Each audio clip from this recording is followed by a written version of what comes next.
Our reading for today will be taken from Isaiah chapter 11. We will read the whole chapter, although our discussion will mainly focus on verses 1 and 10. And so Isaiah chapter 11.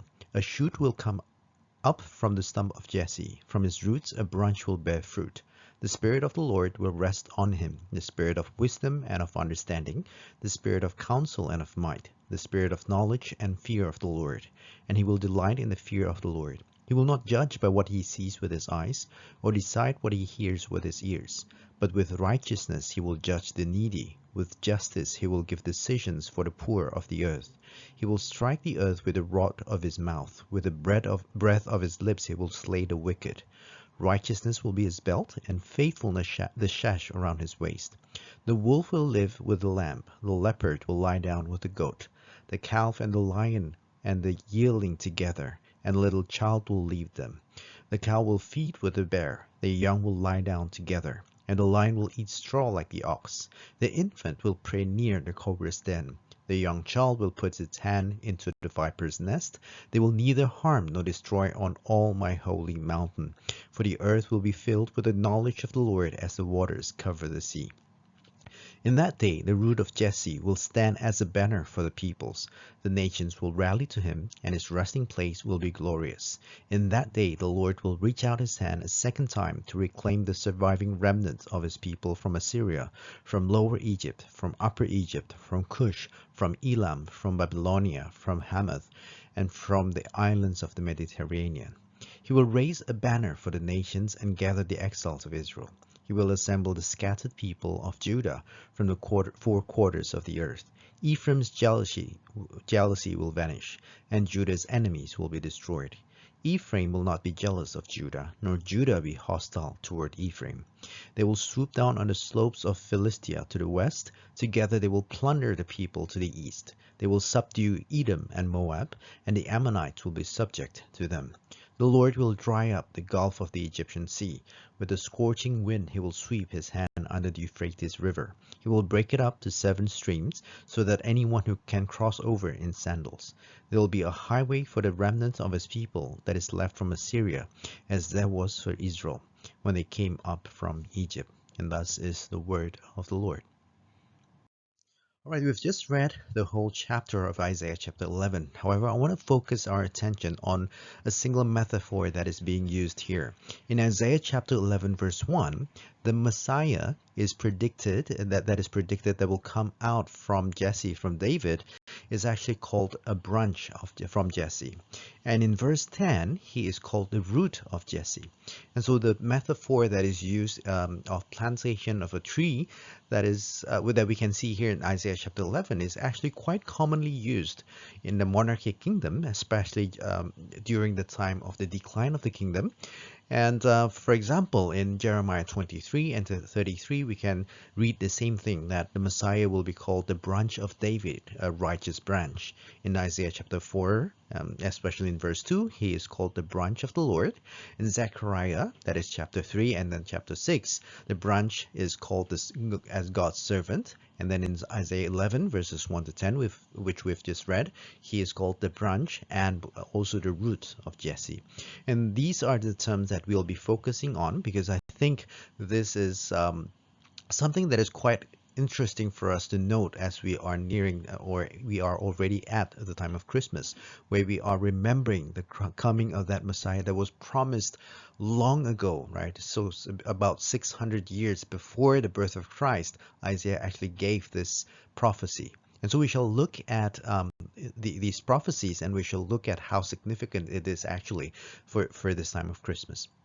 Right, so although we will be focusing on verses 1 and 10 in this Isaiah 11, however, I think it's quite important that we note the structure of the whole chapter in advance. And so in Isaiah 11 verses 1 to 5, it actually talks about the expected advent of the Messiah. Why is it necessary for the Messiah to come, and in what manner the Messiah would actually come?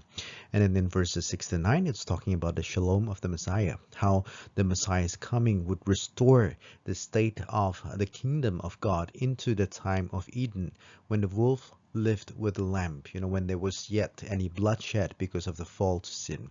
And so the shalom of the Messiah is, we can see in verses 6 to 9.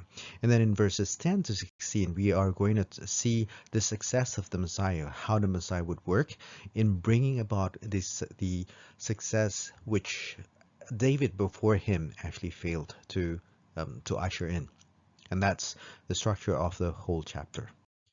So Isaiah 11 verses 1 to 5 is a verse we often read during the times of Christmas, and it is a verse that is quite well known to a lot of us.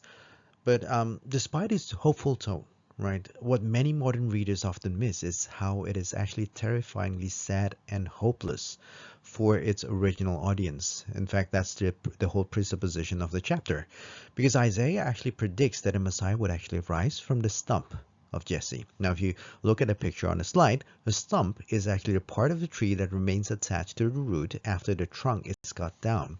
And that's the definition by Merriam-Webster. To the original audience this spoke to, and that is the Jews who witnessed the cruel obliteration of the northern kingdom of Israel under the rule of the Assyrians, such a prophecy could hardly be described as one filled with hope, but rather one that is predicting terror and death in their near future.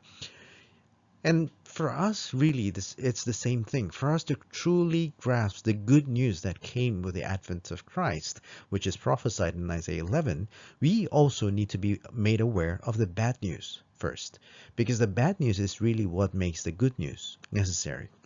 You see, Judah was God's chosen nation, a representative and a federal head which would bring God's blessing to all nations.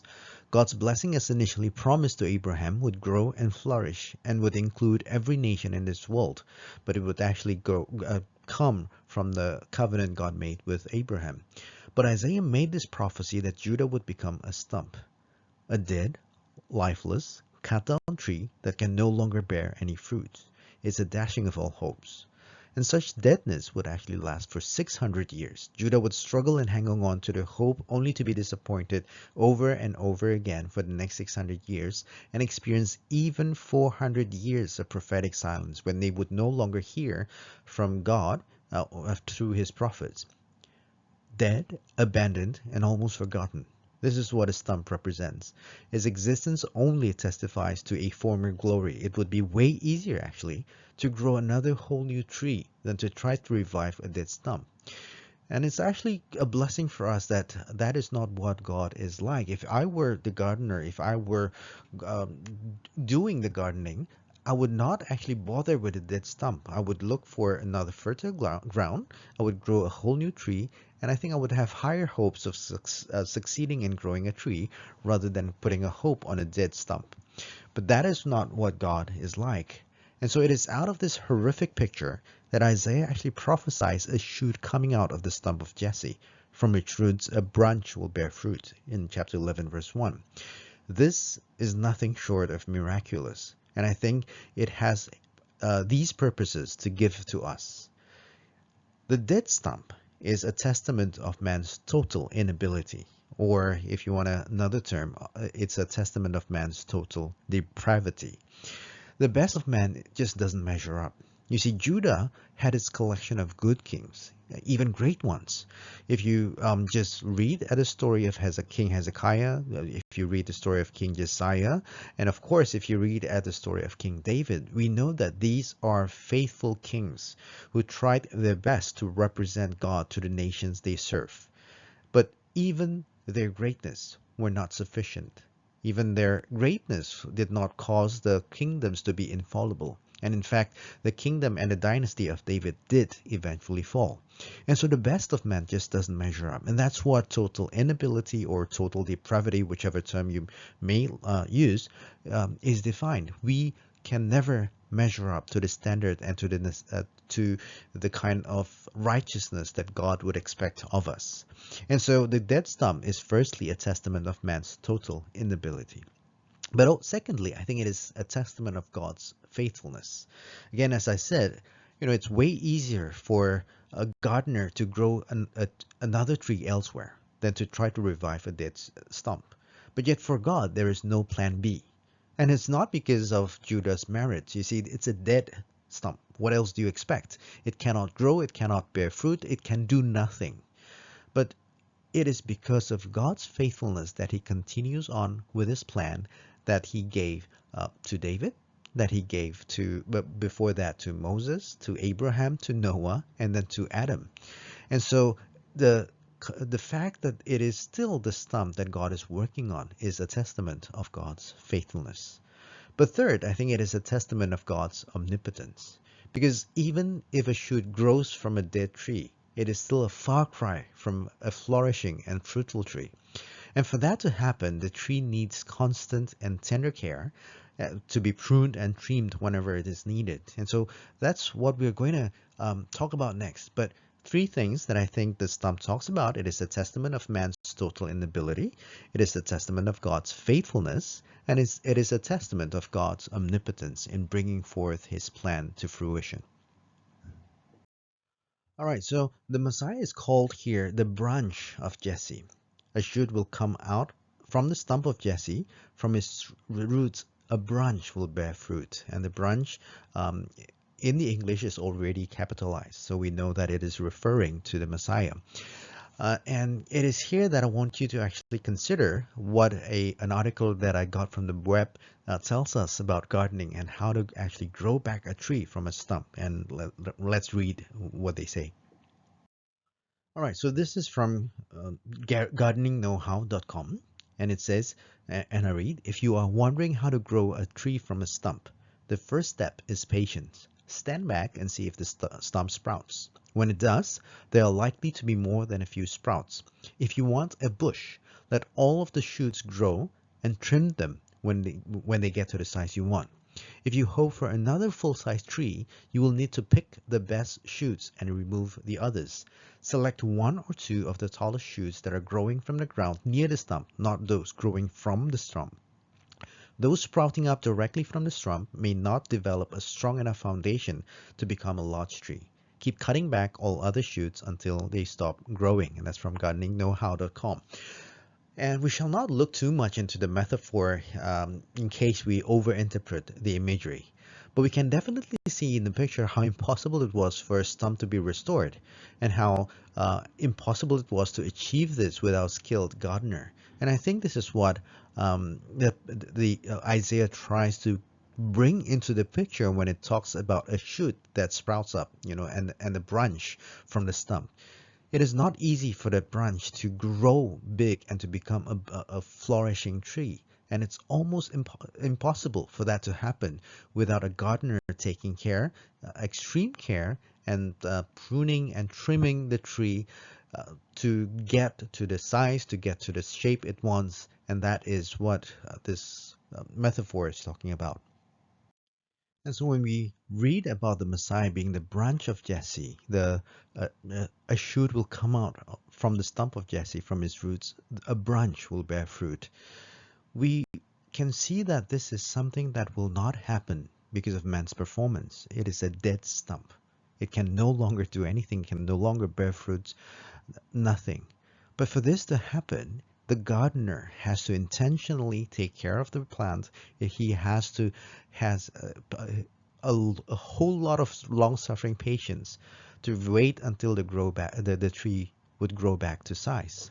And then when we look at the New Testament during the time of Jesus, we can see that in John's Gospel, John refers a lot also to this imagery of gardens.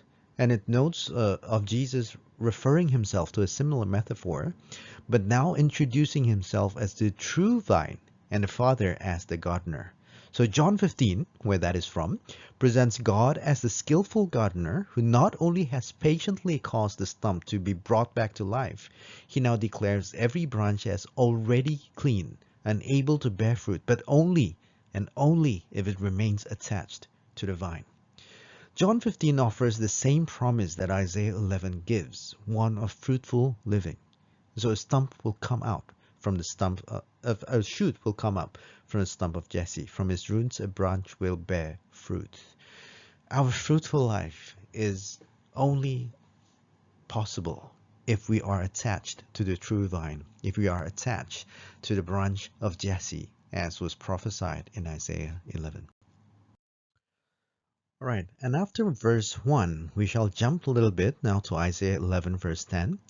And I'm going to read, "In that day the root of Jesse will stand as a banner for the peoples. The nations will rally to him, and his resting place will be glorious."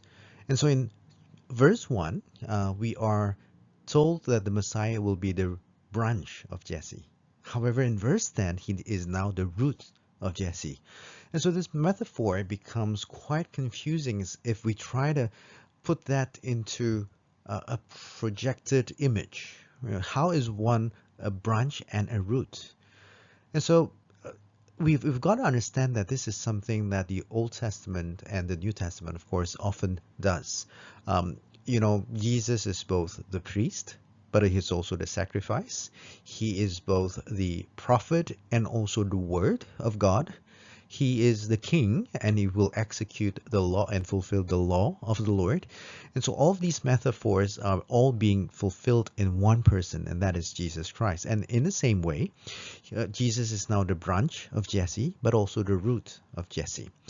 And when Isaiah 11 first calls the Messiah the shoot, the rod, or the branch that will come out of the root of Jesse, but then also as the root of Jesse, this is a paradox that can only be understood if we look at the gospel in a doxological manner. The doxology, if we read it in Romans 11 verse 36, insists that all blessing is from God, through God, and for God, so that all glory goes to him alone. And so in Isaiah, we see the same picture, that both the initiator of the redemption and also the fulfillment of this redemption must be the Lord. And this Messiah will accomplish this through the Spirit of the Lord, and therefore making it a doxological from, through, and to God kind of salvation. So that's the first point. He is both the branch and the root of Jesse. But what also is quite surprising for us to read here is that the branch and the root is identified to be of Jesse. Its subsequent explanation makes it clear that the Messiah, what the Messiah will accomplish is, in particular, is the Davidic covenant. But wouldn't it be easier to call the branch the root, for us to call the Messiah the branch and the root of David instead of Jesse? So I think what the prophecy intended was to remind Judah that to call David the progenitor would be insufficient. By invoking the otherwise insignificant Jesse, because the story of Jesse, really, there's no narration of him in the Bible, and a mention of Jesse is just done in passing, so that we are brought forth to David. But by invoking the otherwise insignificant Jesse, the story connects David to his predecessors. It connects him back to Moses. It connects him back to Abraham, to Noah, to Seth, and then to Adam, as we are going to see that in the genealogy in the book of Luke. And this was an indirect way to doubly remind the readers that David's true descendant would also be his Lord, that the Messiah, the son of David, would also be his Lord, as we read in Matthew chapter 22 verses 41 to 45, just as he who came after Abraham also preceded him in John chapter 8 verse 38, when Jesus said that before Abraham was, I am. And this is really the kind of picture that Isaiah 11 brings. Jesus is the branch of Jesse. He is the root of Jesse. Why? Because salvation can only be doxological. It can be achieved and it can be attained only from him. He alone has to initiate salvation. It can be attained only through him, as he alone needs to work the good work that he has begun in us, to bring it to completion. And salvation has to be for him. It has to be for the glory of God alone. And therefore, as we are faced with this picture of the branch and the root of Jesse during Christmas, we need to understand and we need to remember that the promise of the Messiah is given to us only because, and in view of the picture of man's total inability of ourselves. If we are to guarantee our own salvation, the guarantee will only be the only guarantee that we will get is that we will ultimately fail. Men are not infallible, but Jesus Christ is infallible. He will succeed where David failed, and his plan will there will never be a plan B to his original plan of salvation. And because of that, we can rest assured that if we remain in him, then he alone will cause us to be fruitful, to flourish as a tree to the glory of God alone. And with that, blessed Christmas.